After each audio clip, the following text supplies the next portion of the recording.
이 시간 하나님 말씀은 구약 성경 시편 39편의 말씀입니다. 시편 39편 1절부터 5절에 있는 말씀까지 제가 봉독해 드리겠습니다. 내가 말하기를 나의 행위를 조심하여 내 혀로 범죄하지 아니하리니 악인이 내 앞에 있을 때 내가 내 입에 채가를 먹이리라 하였도다. 내가 잠잠하여 선한 말도 하지 아니하니 나의 근심이 더 심하도다.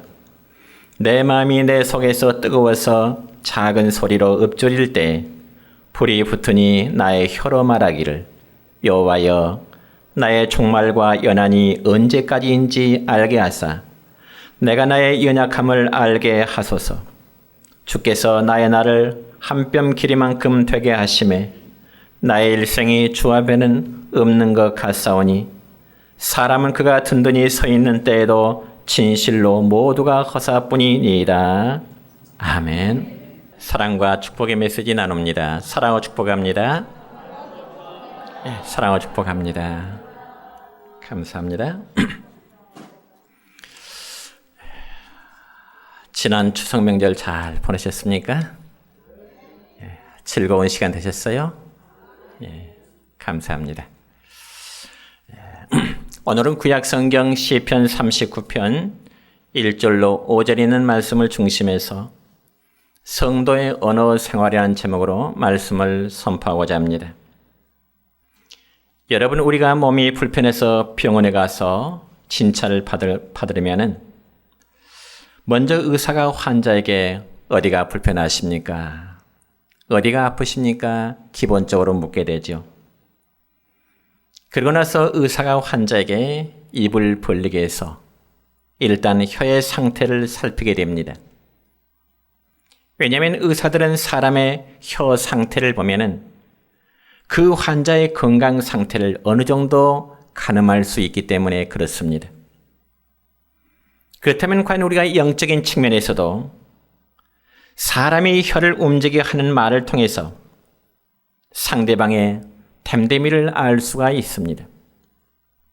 그러니까 우리는 상대방과 어떤 대화를 통해서 그분의 인격 상태라든지 혹은 신앙의 상태라든지 혹은 그분의 인생의 가치관이 어떠한지 대충 가늠할 수 있다는 점입니다.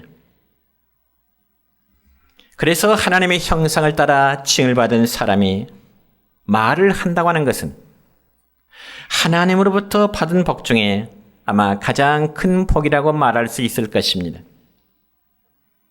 여러분, 구약 성경 창세기 1장의 말씀 보면 하나님이 이 우주 만물을 창조하실 때 말씀으로 창조하셨다고 기록되어 있습니다. 그리고 인간 세계의 언어를 통해서 역사가 기록으로 남게 되고 사람의 언어를 통해서 문화와 또 문명이 생겨나게 되었던 것입니다.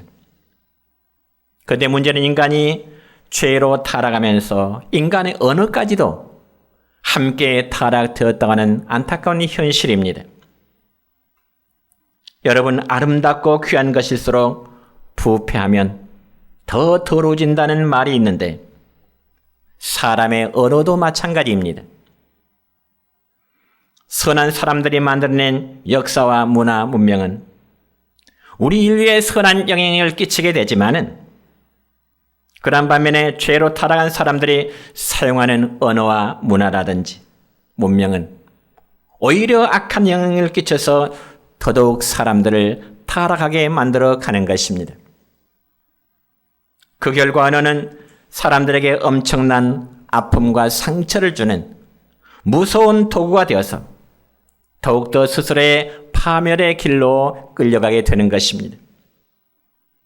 그러므로 여러분, 교회에서도 문제가 생기고 상처를 받는 가장 큰 이유는 서로 주고받는 언어 가운데 잘못된 전달 과정에서 나타나게 되는 것입니다.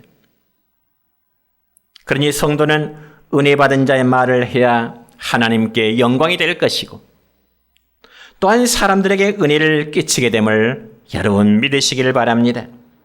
그렇다면 우리 성도들이 은혜로운 말, 그리고 상대방에 들어서 기쁨을 줄 수 있는 그런 말을 하기 위해서는 어떻게 될까? 첫째는 성령의 인도하심과 절제의 은혜를 구해야 되는 것입니다.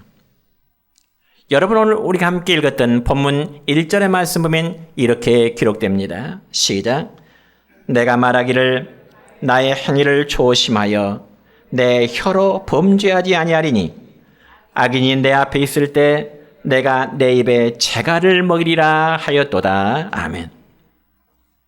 여러분, 본 시편의 기록자인 다윗은 자신의 혀로 범죄하지 않기를 하나님 앞에 간절히 고백하고 있는 것입니다. 그리고 심지어 악인이 앞에 있을 때는 입에 재갈을 먹이라 했는데 그만큼 이 다윗은 믿는 사람이나 믿지 않는 사람들 앞에서 자기의 말에 조심을 가하겠다고 하는 그러한 모습입니다. 여러분, 실제로 우리들의 삶에도 보면은 우리가 입으로 범죄하는 죄가 얼마나 많이 있습니까? 특히 우리가 하루의 생활 속에 하는 말 가운데 남에게 덕이 되고 남이 들어서 유익이 되고 또 남에게 좋은 말보다는 어쩌면 험담과 그리고 중상모략과 그리고 거짓된 입술로 자신은 물론 다른 사람에게까지 피해를 주는 일이 오히려 더 많지는 않을는지요. 그러므로 인간 사이에 일어나는 모든 문제는 대부분 바로 이 말 때문에 생기게 됩니다. 물론 교회도 세상에 속하 있기 때문에 예외는 아닙니다. 그러므로 바울 사도는 우리 예수 믿는 성도들이 꼭 필요하고 정말 유익하고 덕을 세우는 말을 하도록 권면하고 있는데 이 점에서 신약성경 에베소서 4장 29절의 말씀 보면 이런 말씀이 기록되어 있습니다. 시작. 무릇 더러운 말은 너희 입 밖에도 내지 말고 오직 덕을 세우는 데 소용되는 말로 선한 말하여 듣는 자들에게 은혜를 끼치게 하라. 아멘. 여러분, 이 말씀을 몇 번이라도 반복해서 읽으면서 묵상했으면 좋겠습니다. 더러운 말은 제발 입 밖으로 드러내지 말고 듣는 자들 하여금 덕을 세우고 유익이 되는 선한 말하여 서로에게 은혜를 끼치라고 말씀하고 있습니다. 그래서 믿음의 사람 타인 역시도 자신의 입에 재갈을 물리려 한 것은 하나님 앞에서 자신이 온전한 삶으로 살아보기 위한 그러한 간절한 욕구 때문입니다. 여러분, 마태복음 5장 48절의 말씀 보면 주님은 사랑하는 제자들과 모든 무리들에게 이런 교훈의 말씀을 주십니다. 시작. 하늘에 계신 너희 아버지의 온전하심과 같이 너희도 온전하라. 아멘. 그래서 여기 너희도 온전한 말씀의 의미는 우리 각자의 삶을 위해서는 행위가 온전해야 될 것이고 또한 우리 행위의 온전을 위해서는 말에 실수가 없도록 재갈을 물리도록 하는 그런 말씀인 것입니다. 한마디로 사람이 온전한 삶을 살아가기 위해서는 말에 실수를 하지 말라고 하는 예수님의 교훈이시죠. 그래서 신약성경 야고보서 3장 2절에도 말씀 보면 이런 말씀이 있습니다. 시작. 우리가 다 실수가 많으니 만일 말에 실수가 없는 자라면 곧 온전한 사람이라 능히 온몸도 굴레를 씌우리라. 아멘. 말에 실수가 없는 사람, 그는 온전한 사람이라고 말씀합니다. 그래서 잠언 25장 11절에 보면 또 이런 말씀이 있네요. 시작. 경우에 합당한 말은 아로 새긴 은쟁반의 금사관이라. 아멘. 옛날 어르신들 하는 말씀 가운데 경우에 맞는 말이라, 경우에 합당한 말하라, 어르신들의 그런 가르침을 많이 하셨을 것이고 들어왔습니다. 그렇다면 다시 오늘 본문 읽었던 1절 중간 부분의 말씀 보면 다윗은 이렇게 말하네요. 뭐라고요? 시작. 악인이 내 앞에 있을 때 내가 내 입에 재갈을 먹이리라 하였도다. 아멘. 여러분, 여기 악인이란 말은 아주 사악하다, 혹은 불경건한 사람을 뜻합니다. 원래 원문에 보니까. 그러니까 잠언에서 말하는 의인과는 반대되는 개념입니다. 그래서 악인은 곧 하나님을 저버리고 정직하지 못하며 그리고 남을 압제하고자 하는 사람입니다. 한마디로 하나님을 전혀 두려워할 줄 모르는 그런 사람이 곧 악인이다 그 말이죠. 그래서 다윗은 그런 사람들 앞에서 말의 실수에 범죄를 저지르지 않겠노라고 다짐하고 있는 겁니다. 그리고 여러분, 말의 입에 채가를 먹이듯 자신의 입에도 채가를 먹여서 하지 말아야 할 말을 하지 않겠다는 것입니다. 하지 말아야 할 말을 하지 않겠다는 거죠. 이 말씀을 우리 각자가 한번 적용해 본다면 여러분 성도들은 불신자들 앞에서 더더욱 말 조심해야 되는 것이죠.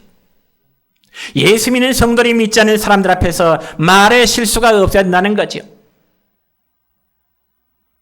왜냐하면 악한 사람의 특성은요, 남의 말을 좋게 하려고 하지 않기 때문에 그렇습니다.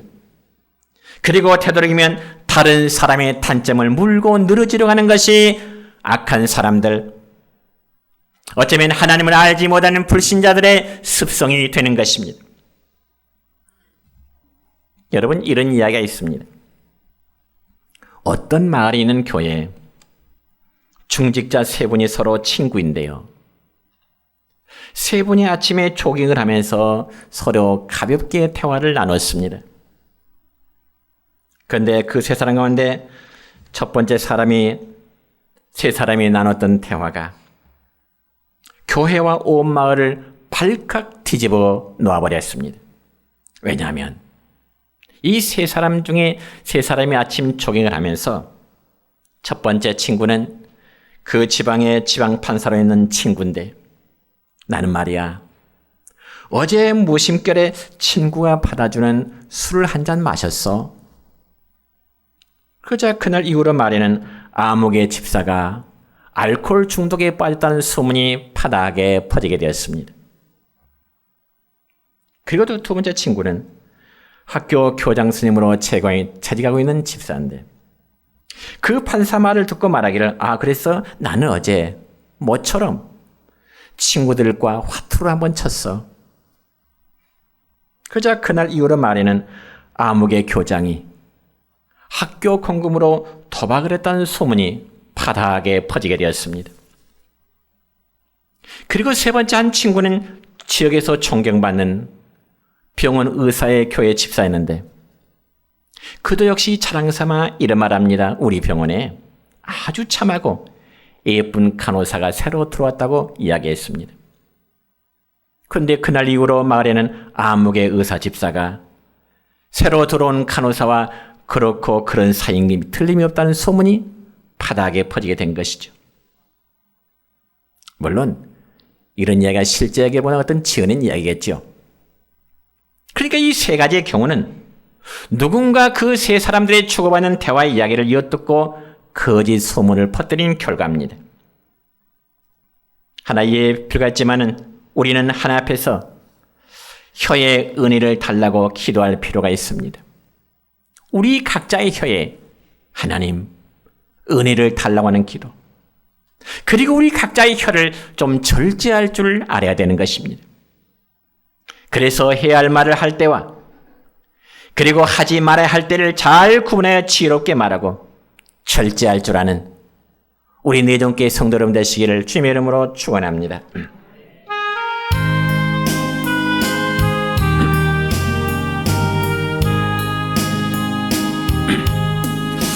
나의 모든 행실을 주여 기억마시고 바른 길로 인도하소서.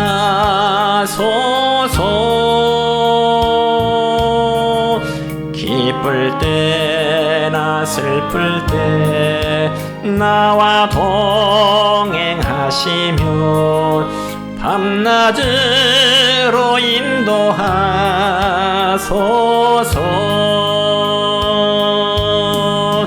내 모든 형편을 다 다 기억하시고 늘 나와 동행하옵소서.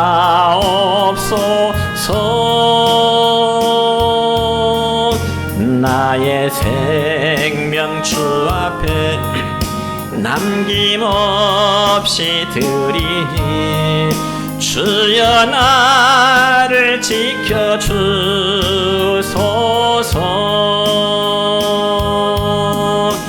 나의 모든 실수를 주여 용서하시고 바른 길로 인도하소서.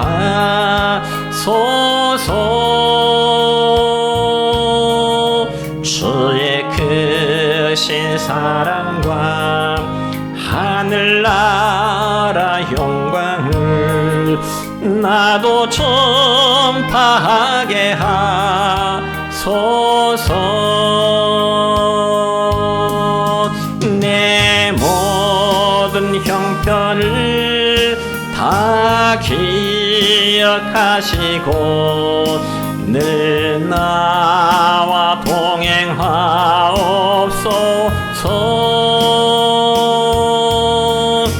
나의 생명 주 앞에 남김없이 드리니 주여 나를 지켜주소서.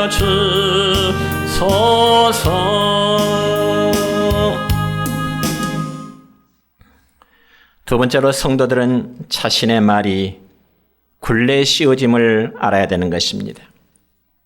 오늘 읽었던 본문 말씀 가운데 4절의 말씀 보면 이렇습니다. 시작. 여호와여 나의 종말과 연한이 언제까지인지 알게 하사 내가 나의 연약함을 알게 하소서. 아멘. 내가 나의 연약함을 알게 하소서. 여러분, 사람이 너나 할 것 없이 누구나 하나님 앞에 참으로 연약한 존재임을 우리는 스스로 인정할 수밖에 없습니다. 그래서 신약성경 베드로전서 1장 24절의 말씀 보면 이런 말씀이 있네요. 시작. 모든 육체는 풀과 같고 그 모든 영광은 풀의 꽃과 같으니 풀은 마르고 꽃은 떨어지되. 아멘. 그러니까 아름다운 꽃이 피었다가 바람이 불면 사라지는 풀의 꽃처럼 어쩌면 그처럼 연약한 존재가 우리 인간의 모습이라는 것입니다. 그러므로 우리는 하나님 앞에서 내 자신의 나약함을 아는 지혜가 필요합니다. 그래서 의지로 약하고 때로는 욕을 받을 때 넘어지기 쉬운, 그리고 허물과 실수가 참으로 많은 존재임을 우리는 인정해야 된다는 겁니다. 그리고 신앙 때문에 목숨을 버려야 할 입장이 되었을 때 나는 과연 초대교회 성도들처럼 박해를 당하여 순교했던 것처럼 내 자신도 과연 그렇게 할 수 있을까? 그때를 위해서 우리는 기도해야 될 필요가 있다는 사실입니다. 그럼 여러분, 사람이 자신의 연약함을 깨달은 사람은 절대로 하나님 앞에서 그리고 사람들 앞에서 자만하거나 자랑하지 않습니다. 오히려 겸손히 순종하며 전능하신 하나님을 의지하고 기도하는 자세를 취하게 될 것입니다. 그러므로 하나님은 언제나 그런 사람을 참으로 귀하게 들어주신다는 사실을 믿으시기를 축원합니다. 그러므로 신약성경 고린도전서 1장 27절부터 29절까지의 말씀 보면 이런 말씀이 있습니다. 시작.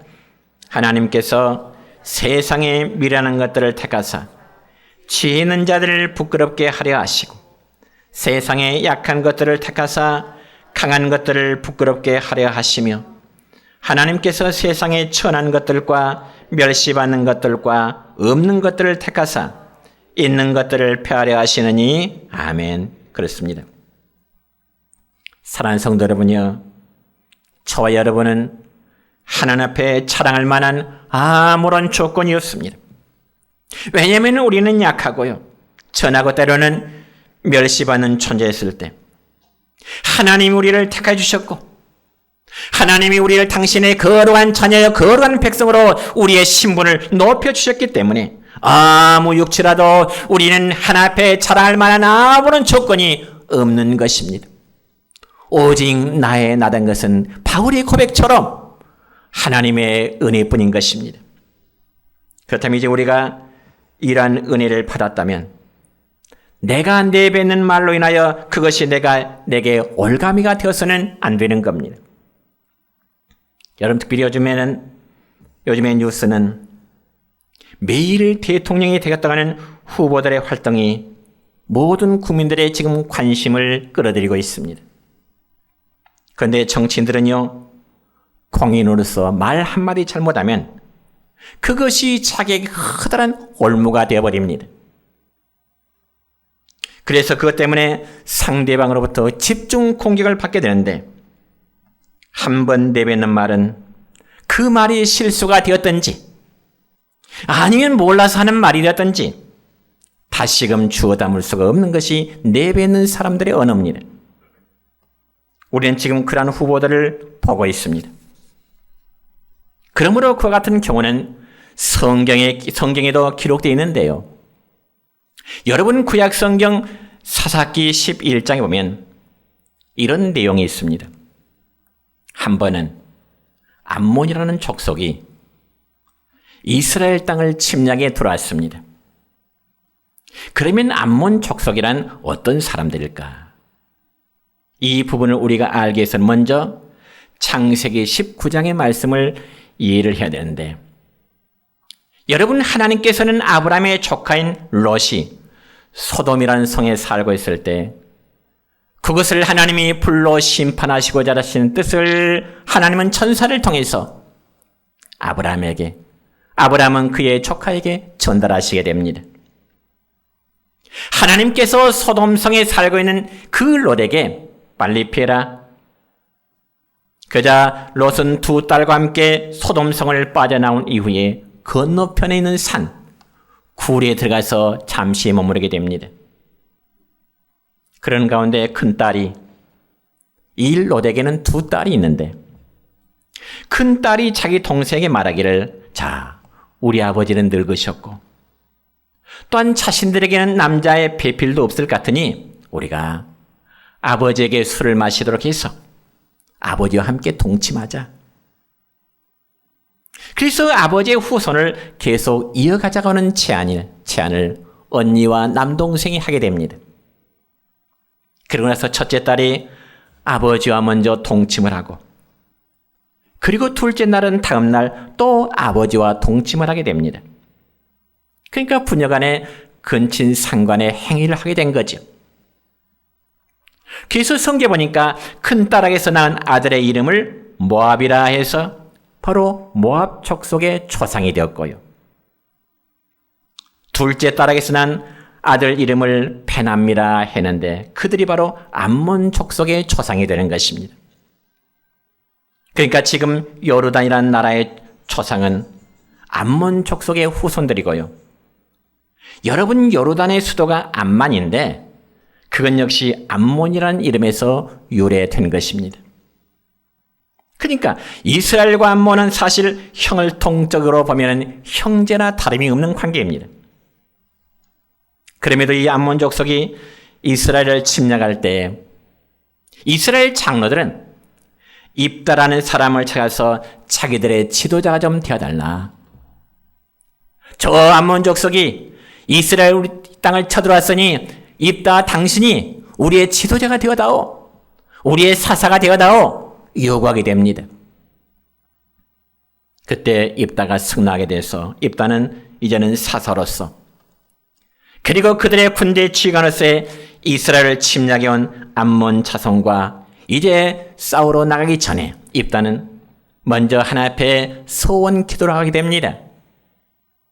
무슨 소원 기도할까요? 사사기 11장 31절의 말씀입니다.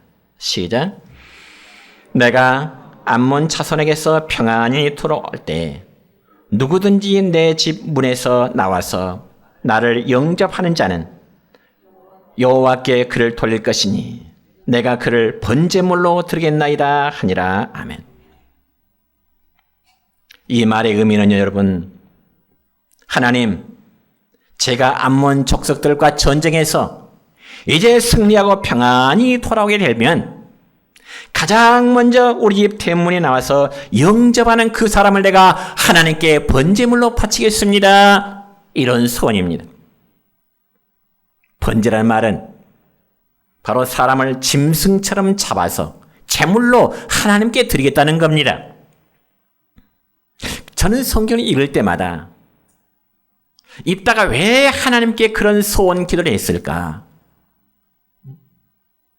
사사기 성경 읽을 때마다 왜 입다가 하도 많은 소원 중에서도 전쟁에서 이기고 자기 집에 돌아오면天문간에서 자기를 영접하는 그 사람을 짐승처럼 잡아 하나님께 번제로 드리겠다고 그런 소원했을까? 여러분 생각해 보세요. 자기 집 대문에서 자기를 영접할 자 누굴까요? 자기 아내 아니면 자식들 아니겠어요? 근데 입다가 그 소원해요. 내가 전쟁하고 승리해서 돌아올 때 자기 대문에서 자기를 가장 먼저 기쁨으로 영접하는 사람을 하나님께 번제로 드리겠습니다. 아무튼 입다는 그런 소원 기도를 하고 암몬 족속과의 전투로 나갑니다. 전투의 결과는 이제 입다 사사가 거느린 이스라엘 군대의 승리를 맞게 됩니다. 그래서 그는 하나님의 도우심으로 전쟁에서 승리하고 정말 기쁨으로 돌아오는데 자기 집 문 앞에 이르렀을 때 무남 동녀가 춤을 추면서 아버지를 맞이합니다. 환영해요. 사사기 11장 34절 볼까요? 시작. 입다가 미스바에 있는 자기 집에 이를 때 보라 그의 딸이 소고를 잡고 춤추며 나와서 영접하니 이는 그의 무남 동료라. 여러분, 그 모습은 입다의 심정이 어떨까요? 전쟁에 나가서 승리하고 돌아오는 그 기쁨이 아니라 이미 하나님께 드렸던 잘못된 소원 기도 때문에 입다에게는 커다란 슬픔이 기다리고 있는 겁니다. 그렇지만 어찌한가요? 하나님께 드렸던 소원이기에 입다는 옷을 찢으면서 슬퍼하면서 하나님께 내뱉었던 그 소원을 지켜야만 했던 것입니다. 다시 말씀드려요, 여러분. 경솔한 말 한마디 때문에 사랑하는 딸의 목숨을 잃게 되었다는 것입니다. 그러므로 말이란 참으로 중요한 것입니다. 한번 내놓은 말은 다시 주워 담을 수가 없잖아요. 이와 같이 우리 몸에서 혀라는 것은 가장 작은 지체 중에 하나지만은 어쩌면 우리 혀는 가장 강하고 가장 중요한 우리의 지체 중에 하나입니다. 왜냐하면 사람은 혀를 가지고 말을 하고 그 말이 곧 사람의 인생을 결정하는 중요한 역할을 하기 때문에 그렇습니다. 그래서 사람은 자신의 혀를 어떻게 사용하느냐, 다시 말씀드려서 사람이 어떻게 말을 하느냐에 따라서 그 사람의 인생은 달라질 수가 있습니다. 그러므로 구약성경 민수기 14장 28절의 말씀 보면 이스라엘 백성들이 하나님을 향하여 원망하는 말을 할 때 하나님은 그들에게 이렇게 말씀하십니다. 시작. 여호와의 말씀에 내 삶을 두고 맹세하노라. 너희 말이 내 귀에 들린 대로 내가 너희에게 행하리라. 아멘. 여러분, 이 말씀을 마음에 깊이 새기시길 바랍니다. 여러분이 믿음 안에서 어떤 말 하든지 내 귀에 들린 대로 내가 너희에게 행하려고 말씀하십니다.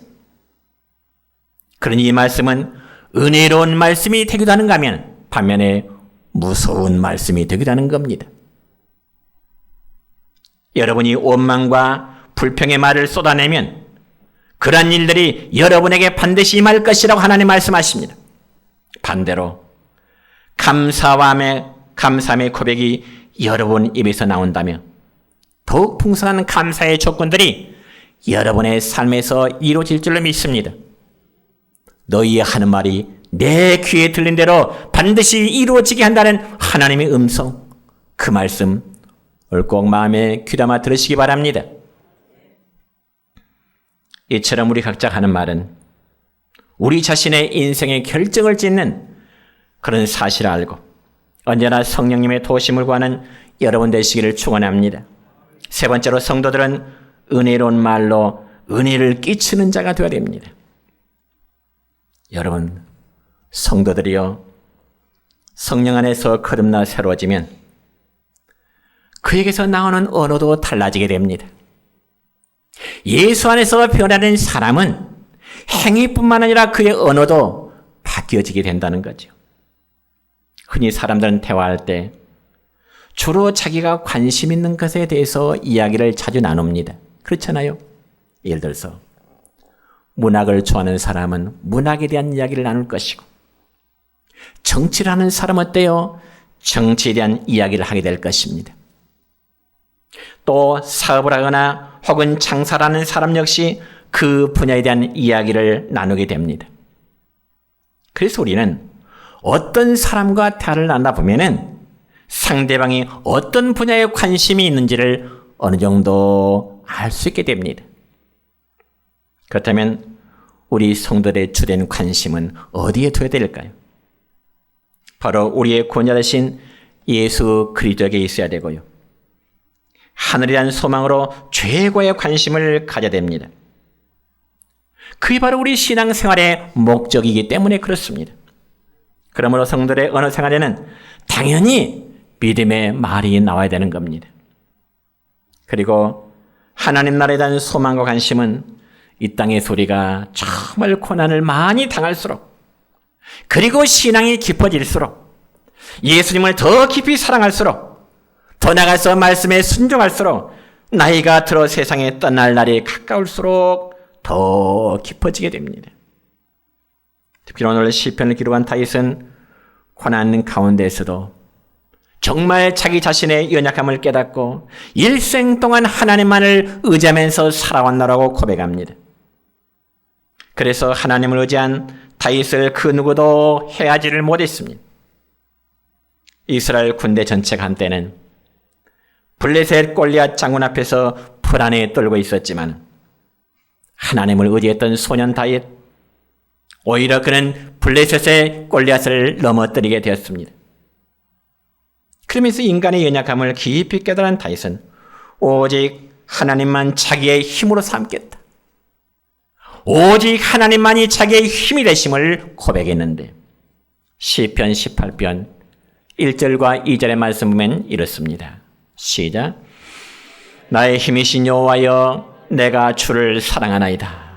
여호와는 나의 반석이시요 나의 요새시요 나를 건지시는 자시요 나의 하나님이시요 내가 그 안에 피할 나의 바위시요 나의 방패시요 나의 구원의 뿌리시요 나의 산성이시로다. 아멘. 그러니까 그토록 위대한 삶을 살았던 다윗의 삶의 비결은 오로지 하나님께만 소망을 두었기 때문입니다. 이처럼 하나님을 바라며 그리고 하늘 소망을 두고 사는 사람은 예배를 통하여, 기도를 통하여, 말씀을 읽으며 늘 주님과 교제하면서 살아가는 그 삶을 기뻐하게 되는 것입니다. 여러분, 사람은 내가 누구와 가까이 교제를 나누느냐에 따라서 그의 삶도 역시 달라질 수 있습니다. 그러므로 시편 1편 첫 부분의 말씀 보면 이런 말씀이 있습니다. 복 있는 사람은 악인의 꾀를 따르지 않는다겠습니다. 죄인들과 함께 어울리지 않는다고 말씀하고요. 오만하고 교만한 자리에 서지 않는다고 말씀하고 있습니다. 그러면서 주님과 교제를 힘쓰는 사람은 주님을 닮아 거짓을 버리고 늘 진실한 말 하기를 힘쓰게 될 것입니다. 그러면서 스스로 잘못했을 때는 솔직히 자신의 잘못을 시인하고 사과하는 사람이 될 것입니다. 이제 말씀을 정리합니다. 성도 여러분, 참으로 은혜 받는 성도는 남을 비난하고 남에게 상처를 주는 말을 버리고 은혜를 끼치는 말을 하기를 힘써야 될 줄로 믿습니다. 이건 어느 특정한 사람이 아니라 저와 우리 모두 다 마찬가지입니다. 그러면서 하나님을 향해서는 감사와 찬양의 말을, 남을 향해서는 축복과 칭찬의 말을, 그리고 복음의 전할 말을 하도록 힘쓰시기 바랍니다. 우리 한번 따라서 할까요? 하나님을 향해서는 감사와 찬양의 말을, 남을 향해서는 축복과 칭찬의 말을. 믿습니까? 다짐하십니까? 우리 정말 그럽시다. 하나님을 향해서는 늘 감사와 찬송을 드리고, 남을 향해서는 축복과 칭찬을 말하면서 복음을 전한 자들. 여러분, 세상에 사람을 살리는 복음보다 더 아름답고 복된 말이 어디 있겠습니까? 남을 축복하고 칭찬하고 격려하는 말은 들으면 들을수록, 하면 할수록 아름다움이 있습니다. 그런 말들이 우리 각 가정을, 복된 가정을 만들게 되고, 은혜로운 교회를 만들어가고, 우리의 주변을 윤택하게 만들어갈 것입니다. 그래서 마태복음 10장에 보면은 예수님은 제자들을 전도자로 파송하실 때 분명히 말씀하시기를, 얘들아, 너희가 어디를 가든지 그 집에 평안을 빌어주라. 그런 말씀하십니다. 어디를 가든지 그 집에 평안을 빌어주라. 그래서 그 집이 복을 받기에 합당하면 너희들의 빈복이 그 집에 임할 것이고, 반대로 합당하지 않으면 너희들이 빌었던 그 평안이 너희에게로 되돌아올 것이라 말씀했습니다. 그러니까 우리가 상대방의 복을 빌어줘서 우리에게 손해는 없는 거죠. 우리 모두는 정말 성령님의 도우심 은혜로 하나님을 기쁘시게 하는 말, 그리고 듣는 자들에게 유익하고 은혜를 끼치는 그런 성도로 살아갈 수 있기를 주님의 이름으로 축원합니다.